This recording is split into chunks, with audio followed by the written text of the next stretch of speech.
So this was supposed to be just your average battery replacement. There wasn't anything special supposed to happen in this video, and a lot did, unfortunately. So if you look at the battery health, it's 51%. Keep that in mind for later, because it's important. So like we always do, we unscrew and open up the phone. The frame was a little cheap on this screen and it was coming off a little bit, but I didn't really think that was a big deal. So we open it up and right away I can see that there's still a seal on the screen and the battery is missing the Apple logo, but it does still look like an original battery. And later on I saw that the Apple logo was on the flex cable of the battery, so it definitely was an Apple original battery.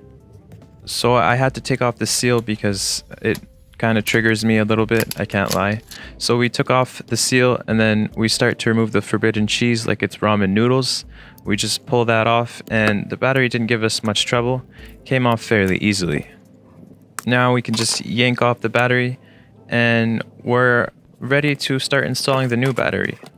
So I'm sure a lot of you guys don't know this, but like the screens, the batteries do need to be reprogrammed.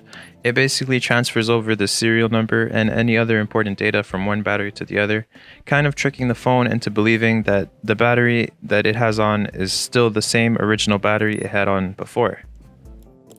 My programmer also told me that the battery it had on before was Apple original, which is a good sign. So I transferred over all the data and installed the new battery, putting in the flex cable first to make sure the position is proper and then placing the battery. Now we put on the water resistant / dustproof seal as usual, and then we install our screen and we were greeted with a little bit of a surprise here. So the screen liked the color of my mat and it wanted to match it, which is okay. I understand, I like that color too. So we had to replace the screen as well.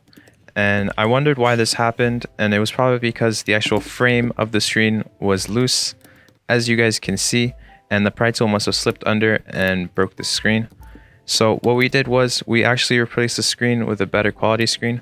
This is a hard OLED screen and we replaced it with a soft one, which is better quality. So we installed the new screen, and at this point my customer, which is also my friend, he's been waiting outside for quite a bit of time, so I'm trying to speed things up and get him back his phone. So we get that crunch, and now it's time to check the battery health. So we get the phone back on and booted, everything is ready to go.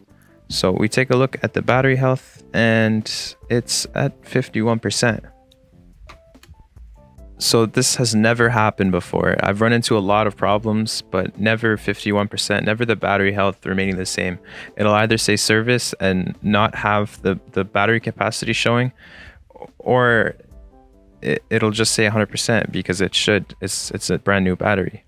But because he's waiting outside and he just texted me right there to hurry up, so I ended up giving him his phone back with the battery saying 51%. So the fact that it says 51% doesn't actually affect the performance of the battery or the phone in any way. It is tricked into thinking that it's 51%. And I'm just not really sure why. Again, it's really not a big deal, and the newer phones say service anyway. There's no easy way to get around that, but it just doesn't make a lot of sense. So this is some of the things we have to deal with as techs every day. There's a lot of trial and error, problem solving. It's not always smooth sailing like I make it out to be.